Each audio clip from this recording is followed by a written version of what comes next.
नमस्कार दोस्तों, आप सभी का स्वागत है हमारे YouTube चैनल मान्या लाल किताब रेमेडीज में। आज मैं आपके साथ बात करने जा रहा हूँ सिंह राशि के बारे में और आज का मुख्य टॉपिक होगा मई 2024 का महीना सिंह राशि के जातकों के साथ कैसा रहने वाला है, कैसी रहेगी उनकी आर्थिक स्थितियाँ।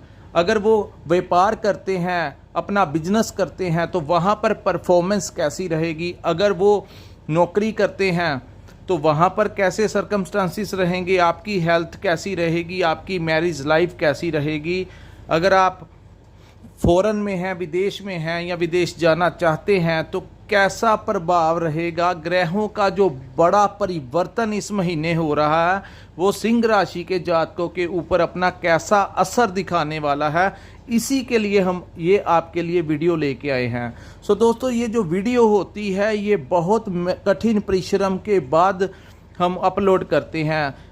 ज्योतिषों के साथ सलाह मशवरा किया जाता है, डेली की जो हमारे पास कुंडलियां आती हैं उनका विश्लेषण किया जाता है। सो अलग अलग आधारों का निष्कर्ष निकाल के बहुत कठिन परिश्रम के पश्चात ही हम आपके लिए ये वीडियो लेके आते हैं। सो किसी भी पार्ट को आपने स्किप नहीं करना, क्योंकि इसमें सिंह राशि के ऊपर क्या समय चल रहा है और कैसा परिवर्तन होने वाला है इसके बारे में हमने संक्षिप्त में ये वीडियो बनाई है।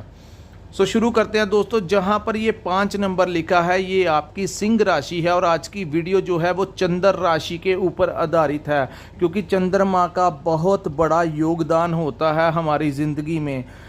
70 to 80% जो हमारा शरीर है वो कहीं ना कहीं चंद्रमा के साथ रिलेटेड है, क्योंकि वो जल से बना हुआ है। सो चंद्र राशि इसीलिए हम हर महीने आपके लिए लेके आते हैं, क्योंकि कुछ ग्रह ऐसे होते हैं जो लंबे समय के लिए एक ही भाव में बैठे रहते हैं। जैसे शनि देव जब भी किसी भाव में गोचर करते हैं तो 2.5 वर्ष के लिए करते हैं। राहु और केतु के बारे में कहा गया है कि ये 1.5 वर्ष का गोचर होता है और जैसे चलते हैं वैसा ही प्रभाव देते हैं। इसी तरह देवगुरु बृहस्पति, जिनका 1 मई 2024 को इन्होंने मेष राशि को छोड़कर वृषभ राशि में गोचर किया, उसका सिंह राशि के जातकों के ऊपर कैसा प्रभाव रहने वाला है ये वीडियो बहुत ही। लेकिन दोस्तों, हर महीने इसलिए वीडियो बनाते हैं क्योंकि सूर्य देव जैसे ग्रह, सूर्य, मंगल, शुक्र, बुध, ये हर महीने अपना भाव परिवर्तन करते हैं और जैसे जैसे भावों में ये परिवर्तन करते हैं वैसा वैसा असर जो होता है वो हमारी ज़िंदगी में देखने को मिलता है। और सिंह राशि की बात करें तो सिंह राशि के लोग बड़े ऊर्जावान होते हैं और कहीं ना कहीं एक डिक्टेटरशिप की क्वालिटी जो है वो सभी राशियों में से सबसे ज़्यादा अगर किसी राशि में पाई जाती है तो वो सिंह राशि के जातकों के ऊपर पाई जाती है। दोस्तों, जैसे जंगल में शेर होता है और उसके सामने अलग अलग बड़े छोटे किसी भी प्रकार के जानवर आ जाते हैं लेकिन वो राजा होता है, इसी प्रकार अगर सिंह राशि के जातकों के ऊपर भी कोई कठिनाइयों वाला समय आ जाए या स्ट्रगल वाला समय आ जाए तो ये जातक सिंह की तरह आगे बढ़ना जानते हैं। ये क्वालिटी जो होती है ये आपके अंदर अलग लोगों, सभी राशियों में से सबसे अलग क्वालिटी जो होती है, हिम्मत वाली क्वालिटी, वो सूर्य की राशि सिंह में पाई जाती है। सो शुरू करते हैं कि कैसा प्रभाव रहने वाला है।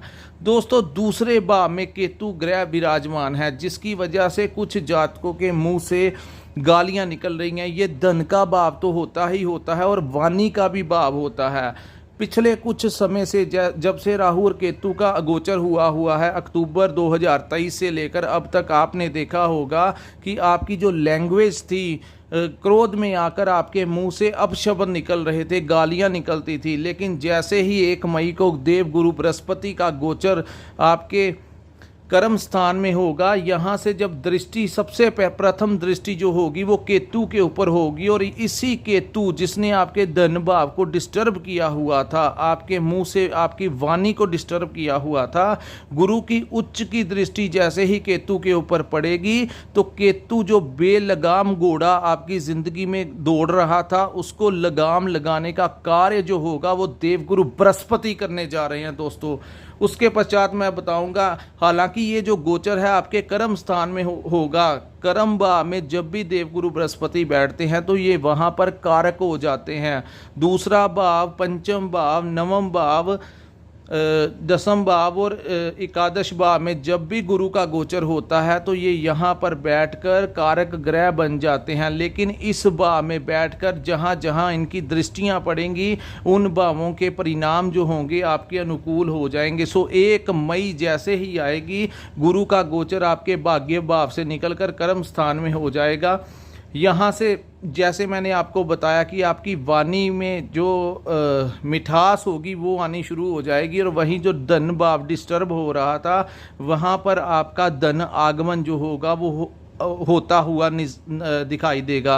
हालांकि गुरु बृहस्पति जब भी किसी भाव में गोचर करते हैं तो अपनी शक्ति को पकड़ने के लिए, अपनी परफॉर्मेंस को पकड़ने के लिए कम से कम 20 या 25 दिन लगा लेते हैं, लेकिन आप मान के चलिए कि कहीं ना कहीं एक सकारात्मकता के साथ गुरु का ये गोचर जो है वो आपके लिए काफ़ी हद तक बहुत अच्छा साबित होगा। क्योंकि सिंह राशि जो है वो सूर्य देव की राशि है और सूर्य के अति मित्र हैं जो वो देवगुरु बृहस्पति हैं। सो यहाँ पर वो आपको इतना नुकसान नहीं पहुँचाएंगे जो वो अन्य राशियों के लिए कर्म भाव में पहुँचाते हैं।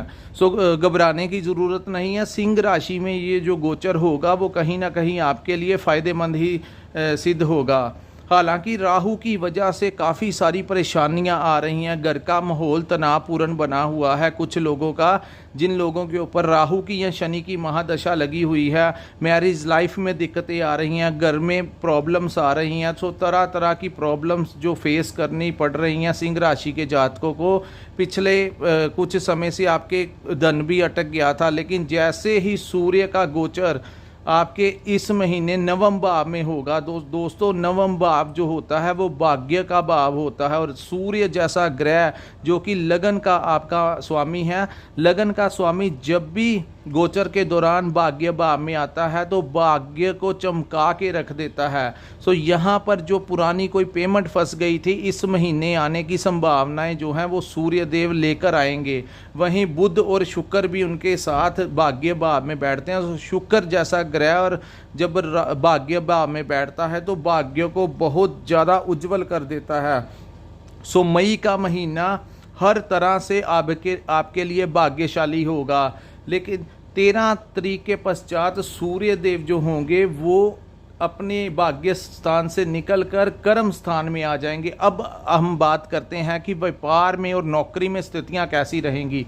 दोस्तों जब सूर्य देव दसम भाव में गोचर करते हैं तो यहाँ पर सबसे उच्च की पोजीशन हो जाती है। जो बड़े बड़े राजनीति में जो लोग होते हैं उनका सूर्य दसम भाव में होता है जो उनको विजय दिलाता है। सो सूर्य का गोचर 13 के पश्चात भाग्य भाव में हो जाएगा, जिसकी वजह कर्म स्थान में हो जाएगा, और गुरु के साथ ये जो गोचर होगा, एक तरफ ग्रहों का राजा सूर्य देव जिसका जब जो प्रभाव होता है, जिसका जो प्रकाश होता है वो इतना ज़्यादा होता है कि अन्य ग्रहों की तुलना सूर्य का प्रभाव बहुत ज़्यादा होता है।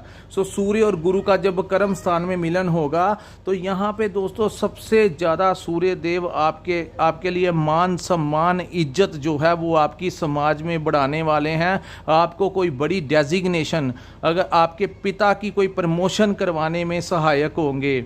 यही मैं बात करूँ, यहाँ पर इस महीने आपके अंदर कम्युनिकेशन स्किल्स ऐसे होंगे कि अगर आप व्यापार करते हैं तो आप अपने क्लाइंट्स के साथ जब बात करेंगे तो अपनी बातों में उनको उलझा लेंगे।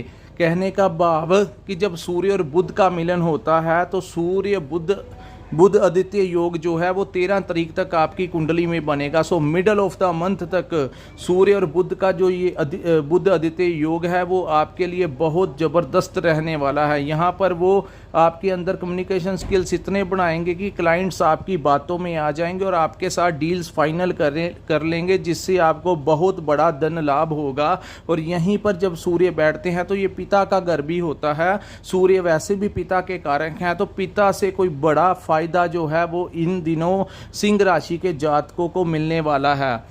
उसके पश्चात अपने भाइयों का सहयोग सिंह राशि के जातकों को मिलेगा। सिंह राशि के लोग जिनकी शादी हो चुकी है और वो कोई बेबी प्लान कर रहे हैं, बच्चा प्लानिंग कर रहे हैं, तो संतान भाव के ऊपर भी सूर्य देव की जब दृष्टि पड़ेगी तो कहीं ना कहीं आपकी संतान से कोई बड़ा लाभ मिल सकता है, आपको संतान की प्राप्ति हो सकती है। संतान की अगर सेहत अच्छी नहीं थी तो सेहत में सुधार होता हुआ दिखाई दे रहा है। आपके संतान के साथ रिलेशंस अच्छे हो जाएंगे। संतान के करियर को लेकर उनके लिए बहुत बड़ी अपॉर्चुनिटीज़ जो हैं वो आपको मिलने लगेंगी।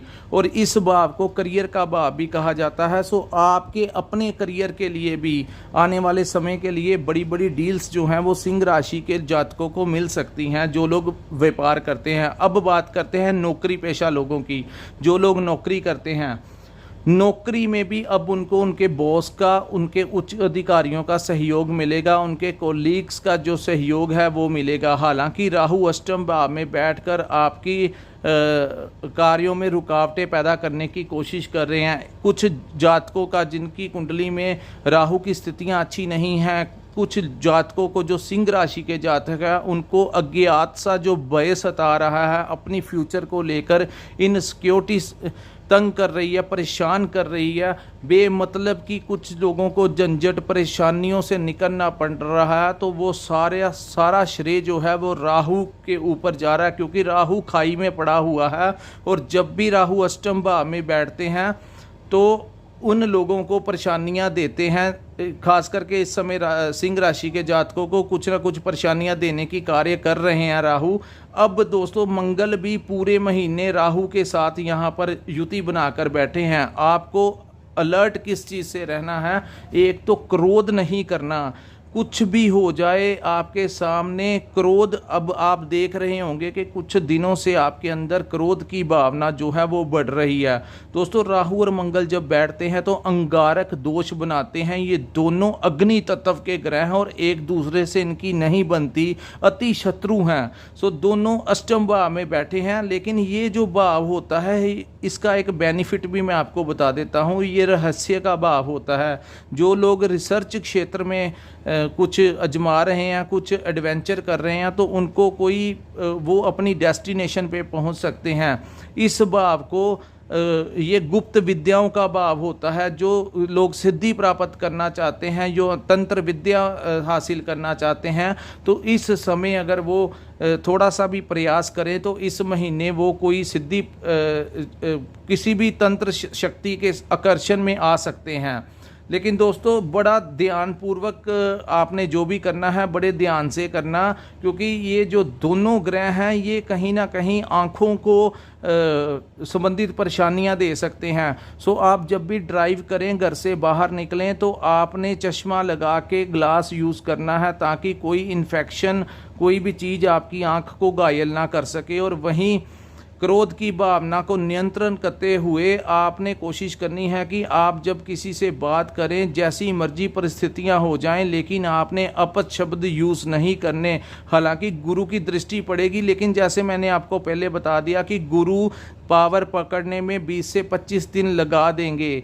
इसीलिए राहु और मंगल का प्रभाव बहुत ज़्यादा हो गया है और इससे आपको बचना है, कहीं लेने के देने ना पड़ जाएं। आपने हालांकि सूर्य बहुत संभाल लेंगे आपकी कुंडली को। इस समय सिंह राशि वालों को सबसे बड़ा अगर किसी ग्रह का सहयोग मिल रहा है तो उन्हीं के राशि के जो स्वामी हैं सूर्य देव, वो भाग्य स्थान में रहेंगे प्रथम 15 दिन, और 15 दिन के पश्चात वो आपके कर्म भाव में आ जाएंगे। सो सूर्य जितना तेज ग्रह जो होता है ये बहुत कुछ संभाल लेगा, लेकिन फिर भी आपको ये षड्यंत्रकारी राहु जो है वो किसी ना किसी सरकमस्टांसिस में फंसा सकते हैं। कोई रोड अगर आपने केयरलेस होकर ड्राइविंग की तो आपका कोई एक्सीडेंट भी करवा सकते हैं। सो आपने ड्राइव केयरफुली रखनी है, भगवान का ध्यान रखें, क्योंकि राहु और मंगल। इसके लिए मैं दोस्तों आपको एक उपाय बताना चाहता हूं। हनुमान जी के मंदिर में आपने गुड़ और चने का भोग लगाना है, मीठा पान चढ़ा सकते हैं, गुलाब के फूलों की माला चढ़ा सकते हैं, और हनुमान चालीसा का जितना जाप हो सके वो आप कर सकते हैं। क्योंकि आपको पता है कि जब राहु ने हनुमान जी के माता पिता को तंग किया था, दोस्तों ये जो मैं बात बताने लगा हूँ आपको, ये हमारे सनातन धर्म में शास्त्रों में है कि जब हनुमान जी को तंग किया था, तो हनुमान जी को जब पता लगा था कि ये दुर्दशा इसने की है, तो उस समय बजरंग बाण का निर्माण हुआ था। वो इसीलिए हुआ था कि जो लोग राहु से पीड़ित हो जाते हैं, बहुत ज़्यादा राहु जिनको परेशान करता है, उनकी नहीं चलने देता, लाखों उपाय करने के पश्चात भी दिमाग में परेशानी दूर नहीं होती, अज्ञात सा भय बना रहता है, कामों में रुकावटें आती हैं। ऐसे लोगों को एक ही सबसे बड़ा रामबाण उपाय है कि हनुमान चालीसा का जाप करें। अगर प्रॉब्लम्स ज़्यादा बढ़ रही हैं तो वहाँ पर आपने बजरंग बाण का सहारा लेना है। ये वो आपके लिए रामबाण उपाय होगा जो आपको इन परिस्थितियों से बाहर निकालने में आपकी मदद करेगा। वहीं दोस्तों, इनकी एक दृष्टि जो है वो आपके फौरन के भाव में बढ़ रही है, खर्च के भाव में पड़ रही है। सो बेवजह के खर्चे आपसे ये राहु करवा सकता है। लेकिन जो लोग विदेश में रहते हैं उनको परेशानियां आ रही थी, अब सूर्य का जैसे गोचर हो रहा है उनकी परेशानियां कम होंगी, उनकी सेहत। दोस्तों, सिंह राशि के लोगों को मैं ये बता देना चाहता हूँ कि जो लोग एज के मिडिल एज के हैं या मिडिल एज से थोड़ा ज़्यादा हैं, 50 से थोड़े ज़्यादा हैं, उन लोगों को अपनी सेहत का विशेष ध्यान रखना है। क्योंकि राहु के साथ मंगल भी जब अष्टम भाव में जाते हैं तो सर्जरी वगैरह करवाने के चांसेस बढ़ा देते हैं। सो आपने हनुमान जी का सहारा लेना है कि ये दोनों ही ग्रह आपके लिए कोई अशुभ प्रभाव ना दे सकें। सिंह राशि के जातकों को हेल्थ का ध्यान रखना है। रोजाना सैर करें या वॉक करें, योगा करें, एक्सरसाइज करें, अगर क्लब कोई ज्वाइन कर सकते हैं तो वो करें। अपनी फिटनेस के ऊपर ध्यान दें ताकि ये आपकी सेहत को दुष्प्रभाव ना डाल सके। सो दोस्तों, ये था ओवरऑल जो मैंने सिंह राशि के बारे में बताया। और एक पॉइंट शनिदेव के बारे में बताता हूँ कि शनिदेव जिस भाव में बैठे हुए हैं, कुछ लोगों की मैरिज लाइफ को डिस्टर्ब कर दिया है। क्योंकि इस भाव में शनिदेव वैसे तो व्यापार के लिए, नौकरी के लिए अच्छे होते हैं, लेकिन ये पार्टनरशिप का भाव है। और कहा जाता है कि इस भाव में शनिदेव, कोई भी ग्रह जो क्रूर ग्रह हैं, वो जब बैठते हैं तो मैरिज लाइफ को डिस्टर्ब करने की कोशिश करते हैं। जिन जातकों के ऊपर शनि की महादशा लगी हुई है उनके ऊपर ये परेशानियां खड़ी हो रही हैं। घर में तनावपूर्ण माहौल बना हुआ है, अपने पार्टनर के साथ नहीं बन रही, कुछ लोगों की अपने पार्टनरशिप में नहीं बन रही, लव लाइफ खराब करने की कोशिश कर रहे हैं। सो ओवरऑल ये प्रॉब्लम्स जो हैं वो क्रिएट कर रहे हैं। अब मैं बात करता हूं जो लोग विदेश जाना चाहते हैं। दोस्तों, 13 तारीख के इस महीने आप प्रयास करें। सूर्य की जैसी वो चल रही है, शुक्र भी आपके लाभ भाव में बैठा हुआ है, भाग्य भाव में बैठा हुआ है, तो शुक्र भाग्य भाव में उच्च का हो जाता है। तो शुक्र के इस गोचर का फ़ायदा उठाइए, सूर्य का फ़ायदा उठाइए, और गुरु का जो परिवर्तन हुआ है उसका फ़ायदा उठाते हुए जो लोग विदेश जाना चाहते हैं वो फाइल अप्लाई कर सकते हैं, प्रोसेस कर सकते हैं। आपके वीज़ा लगने के बहुत ज़्यादा चांसेस जो हैं वो मई महीने से शुरू हो जाएंगे। सो दोस्तों, ये था ओवरऑल सिंह राशि के ऊपर मई का महीना कैसा रहेगा, ग्रहों का परिवर्तन कैसा रहेगा। मैंने डिटेल्स में आपको सारा कुछ बता दिया, किन चीज़ों में आपके लिए बेहतर रहेगा और किन चीज़ों को में आपने प्रिकॉशंस यूज़ करना है, सावधानियां यूज़ करनी है। दोस्तों, सावधानियां एक ऐसा उपाय होता है जब बारिश हो रही हो तो अगर हम छाते का सहारा ले लें तो काफ़ी हद तक हम पानी से बच सकते हैं। लेकिन अगर हम छाते या अम्ब्रेला यूज़ ना करें, अगर हम कोई शेल्टर के नीचे ना जाएं तो हमें भीगने से कोई नहीं रोक सकता। सो प्रिकॉशंस सबसे बड़ा उपाय होता है कि जब ऐसा टाइम चल रहा हो तो जिन जिन चीज़ों के लिए मैंने सावधानियां यूज़ करने के लिए कहा है वो करें। मैरिज अपने पार्टनर के साथ बात करते हुए थोड़ा सा समझ से बात करें कि जैसी सिचुएशंस बनी हुई हैं, अगर आपने गुस्से में बात की, क्रोध में बात की, तो राई का पहाड़ बनने में समय नहीं लगेगा। सो दोस्तों, ये कुछ संघर्ष वाला समय है, निकल जाएगा, क्योंकि समय का परिवर्तन है, होकर ही रहता है। एक मैसेज मैं आपको देना चाहता हूँ कि ये जो जब संघर्ष का समय होता है, जब राहु जैसा ग्रह अष्टम भाव में बैठता है तो हिम्मत नहीं हारनी चाहिए। हालांकि सिंह राशि के जातक बहुत हिम्मत वाले होते हैं, ये बात समझ सकते हैं, लेकिन जिनकी कुंडली में चंद्रमा कमज़ोर होता है उनको एक अज्ञात सा भय बना रहता है। उनकी मानसिक स्थितियाँ, क्योंकि चंद्रमा मन का कारक है और राहु जो मानसिक तनाव देता है, जब ये दोनों नीच भाव में बैठ जाते हैं तो इंसान के दिमाग में सोचने समझने की शक्ति को बहुत कम कर देते हैं। वो इंसान अपने आप को एक कैद में ही गिरफ्त में लेता है और उसका बस का कुछ नहीं रहता। लेकिन मैं ये जो लोग मेरी ये वीडियो सुन रहे हैं उनको मैं ये मैसेज देना चाहता हूँ कि समय जो होता है वो बदल जाता है, ये भी निकल जाएगा, क्योंकि पहले वाला नहीं रहा तो ये कैसे स्टे करेगा। सब कुछ ठीक हो जाएगा। दोस्तों, हिम्मत रखिए, अपने कर्म के ऊपर विश्वास रखिए, कर्म के साथ ईश्वर का नाम लेते हुए, आप जिस भी इष्ट को मानते हैं उनका नाम लेते हुए ज़िंदगी में आगे बढ़ना सीखिए। कभी ना कभी मंजिल जो है वो आपको मिल ही जाएगी। वो कहते हैं ना, मंजिलें उन्हीं को मिलती हैं जो रास्तों पर चलते हैं, उनको मंजिलें क्या मिलेंगी जो घर से निकले ही नहीं। ज़्यादा शब्द ना बोलता हुआ मैं अपनी वीडियो को यहीं पर समाप्त करता हूं और आपको यहां पर कहना चाहता हूं दोस्तों, हम बहुत परिश्रम करते हैं आपके लिए जानकारी लाने के लिए।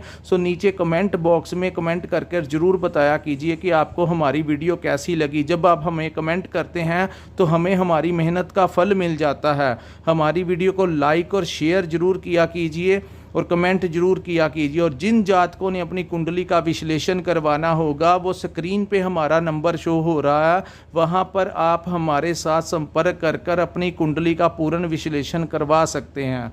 दोस्तों, धन्यवाद। जय माता दी।